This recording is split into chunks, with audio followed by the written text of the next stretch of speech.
الذين هم مفاتيح الرحمة ومصابيح الغرر. قال الله تبارك وتعالى في القرآن المجيد والفرقان الحميد: أعوذ بالله من الشيطان الرجيم. بسم الله الرحمن الرحيم. أقم الصلاة إن الصلاة تنهى عن الفحشاء والمنكر ولذكر الله أكبر والله يعلم ما تصنعون. قال النبي صلى الله عليه وسلم: الصلاة معراج المؤمنين.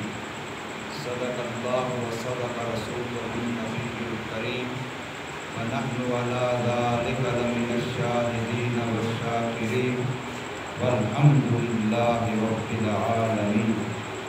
اللهم صل على محمد وعلى آل محمد كما صليت على إبراهيم وعلى آل إبراهيم إنك حميد مجيد. اللهم بارك على محمد وعلى آل محمد كما باركت على إبراهيم وعلى آل إبراهيم إنك حميد مجيد.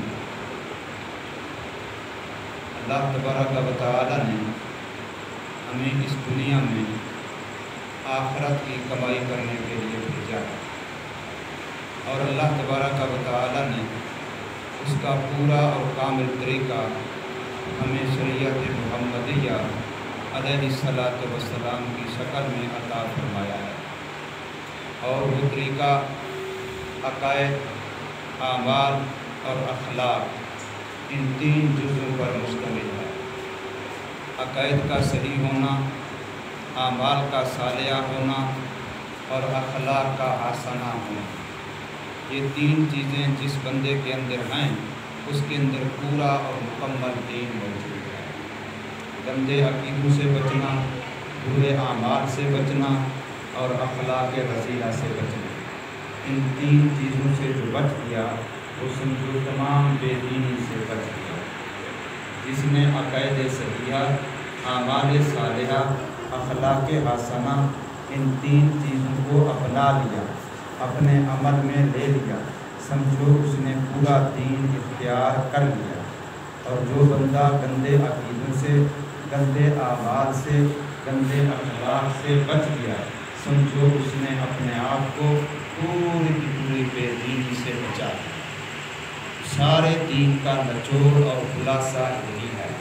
اس لیے اللہ تبارک و تعالی کی عبادت اور محمد کریم صلی اللہ علیہ وسلم کی اطاعت اور اللہ کی مخلوق کی خدمت، یہ تین چیزیں پورے دین کا نچوڑ بتائی جاتی ہیں کہ اللہ کو راضی کرو عبادت کے ذریعے، اور نبی پاک صلی اللہ علیہ وسلم کو خوش کرو اطاعت کے ذریعے، اور اللہ کی مخلوق کو راضی اور خوش کرو خدمت کے ذریعے۔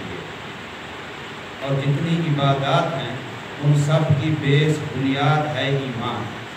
ایمان اور عقیدے کا ٹھیک ہونا یہ تمام اعمال کے لیے جڑ ہے، اصل ہے، بیس ہے، بنیاد ہے۔ سارے کے سارے دین کی عمارت اسی صحیح عقیدے پر کھڑی ہے۔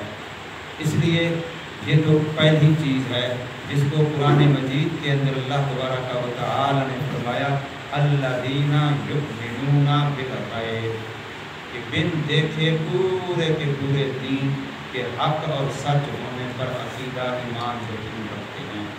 اب جس وقت ایمان بالغیب کے ذریعے سے ہمارے عقائد صحیحہ، ہمارے جو عقیدے ہیں، بیس ہیں، بنیاد ہیں، وہ جو ہمارے اندر آ گئے ہیں، تو اب اللہ نے پہلا حکم دیا یقیمون الصلاۃ، کہ نماز قائم کرتے ہیں۔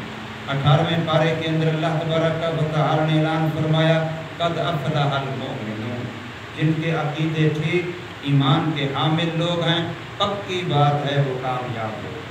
اب یہ اعلان کرنے کے بعد اللہ نے جو ان کی پہلی بات بتائی، فرمایا وہ وہی ہیں جو اپنی نمازیں خشوع و خضوع سے ادا کرتے ہیں۔ اور 21ویں پارے کے اندر اللہ تبارک و تعالی نے فرمایا: اتل ما اوحی الیک من الکتاب، کہ جو اللہ نے آپ لوگوں کو کتاب قرآن مجید دیا ہے اس کی تلاوت کیجیے۔ اس سے تمہیں پتہ چلے گا کہ پورے قرآن مجید کے اندر عقائد کا بیان زوردار طریقے سے ہے۔ عبادات کے بارے میں قرآن اجمال بتلاتا ہے۔ دیکھیں اب نماز سب سے اہم عبادت ہے، لیکن قرآن نے نماز کا تذکرہ کیا، لیکن کہیں نماز کی 5 اوقات کی جو رکعتیں ہیں وہ بھی قرآن نے نہیں بتائی کہ بھی عشاء کی رکعتیں اتنی ہیں، ظہر کی اتنی ہیں، عصر کی اتنی ہیں، فجر کی اتنی ہیں، مغرب کی اتنی ہیں۔ رکعتوں کی تعداد بھی، فرض بھی نہیں بتائے قرآن نے، یہ سارے حدیث پاک نے بتلائے، نبی پاک صلی اللہ علیہ وسلم نے بیان فرمایا۔ تو اس سے پتہ چلا کہ قرآن کا جو اصل زور ہے وہ عقیدے کے اوپر ہے۔ اعمال کے بارے میں تفصیلات وہ اللہ کے قرآن نے نبی صلی اللہ علیہ وسلم کے حوالے کیے ہیں۔ اس لیے یہاں فرمایا اتل ما اوحی الیک من الکتاب، کہ وہ کتاب جو آپ کی طرف بھیجی گئی، وحی کی گئی ہے، اس کی تلاوت کیجیے، اس سے تمہارے عقیدے ٹھیک پکے صحیح ہو جائیں گے۔ اب اگلا کام کیا فرمایا؟ اقم الصلاۃ، نماز قائم کیجیے۔ کیوں؟ ان الصلاۃ تنہی عن الفحشاء والمنکر، نماز انسان کو گندی باتوں سے بھی روک دیتی ہے، گندے اعمال، گندے کرتوت سے بھی روک دیتی ہے۔ کردار اگر ستھرا کرنا ہے تب بھی نماز کے ذریعے سے، گفتار اگر ستھری کرنی ہے تب بھی نماز کے ذریعے سے۔ انسان کی گفتار، زبان کا بول اگر اچھا ہوگا تو اس کا ذریعہ بھی فرمایا نماز بنے گی، اور اگر انسان کا کردار صاف ستھرا ہوگا تو اس کا ذریعہ بھی فرمایا نماز بنے گی۔ اس لیے فرمایا ان الصلاۃ تنہی عن الفحشاء والمنکر۔ انسان زندگی کے اندر بھول چوک کر جاتا ہے، خطا کر جاتا ہے، گناہ ہو جاتا ہے، قصور ہو جاتا ہے، کوتاہیاں ہو جاتی ہیں۔ اب ان ساری کوتاہیوں میں 3 درجے ہر چیز کے اندر ہوتے ہیں، اعلیٰ، ادنا، متوسط۔ گناہوں کے اندر بھی یہ تینوں درجے ہیں، بہت بڑے درجے کا گناہ ہے، درمیانی درجے کا گناہ ہے، چھوٹے درجے کا گناہ ہے۔ اب اللہ نے نماز کے اندر حالتیں بھی 3 رکھ دی۔ فرمایا پہلی حالت یہ ہے کہ آپ اللہ کے سامنے ہاتھ باندھ کے کھڑے ہو جائیں۔ اب جتنے چھوٹے گناہ ہوں گے، آپ نے کہہ دیا خطا ہو گئی، غلطی ہو گئی، عصیان ہو گیا، بھول ہو گئی، میں ہاتھ باندھ کے کھڑا ہوں، اللہ معاف فرما دے۔ اور اگر اس سے بڑا گناہ ہوگا تو پھر اگلی حالت بتلا دی، پھر فرمایا رکوع میں چلا جا، گویا تو نے اللہ تعالیٰ کے گھٹنے پکڑ لیے، خدا کے گھٹنوں پہ ہاتھ رکھ دیا، اب تو جھک گیا ہے۔ اب اس نے اس جھکنے سے جو اس سے بڑے ذرا گناہ ہوں گے تو فرمایا اللہ وہ معاف فرما دے گا، اور اگر اس سے بھی زیادہ خطائیں ہوں گی، اس سے بھی بڑے گناہ ہوں گے جو اس طرح ہاتھ باندھنے سے بھی معاف نہیں ہوتے، اور گھٹنوں کو ہاتھ لگانے سے بھی معاف نہیں ہوتے، گھٹنے پکڑنے سے بھی معاف نہیں ہوتے، صرف جھکنے سے بھی معاف نہیں ہوتے، تو فرمایا پھر ان کے لیے اللہ کے قدموں میں پڑ جا، اپنا ماتھا اور اپنا ناک زمین پہ ٹیک دے، اب یہ تیرا آخری عاجزی ہے، اس سے زیادہ اپنے آپ کو چھپانے کا کوئی اور درجہ نہیں ہو سکتا۔ اس لیے فرمایا سجدے کی حالت میں بندہ اللہ کے سب سے زیادہ قریب ہو جاتا ہے۔ اب جو بات قیام کی حالت میں نہیں مانی جا سکی، جو بات رکوع کی حالت میں نہیں مانی جا سکی، اب سجدہ تو آخری جھکاؤ ہے، آخری عاجزی ہے، اس سے آگے تو عاجزی کا کوئی تصور ہی نہیں ہو سکتا۔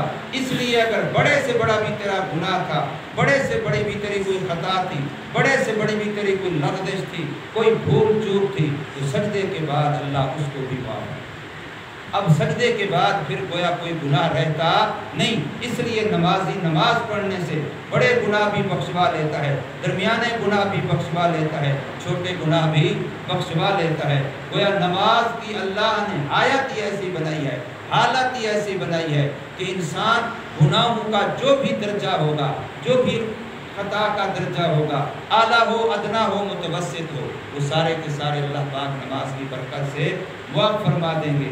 اس لیے فرمایا نمازی جب نماز اس کی اللہ قبول فرما لیتے ہیں تو وہ گناہوں سے پاک ہو جاتا ہے، بشرطے کہ حقوق اللہ اس کے اپنا حقوق العباد اس کے ذمے نہ ہوں، حقوق اللہ اس کے سارے اللہ پاک معاف فرما دیتے ہیں نماز کی برکت سے۔ اس لیے رسول اللہ صلی اللہ علیہ وسلم نے فرمایا کہ من اقام الصلاۃ فقد اقام الدین، جس نے نماز کو قائم کیا اس نے دین کو قائم کیا، ومن اضاع الصلاۃ فقد اضاع الدین، جس نے نماز کو ضائع کر دیا اس نے سارا دین ضائع کر دیا۔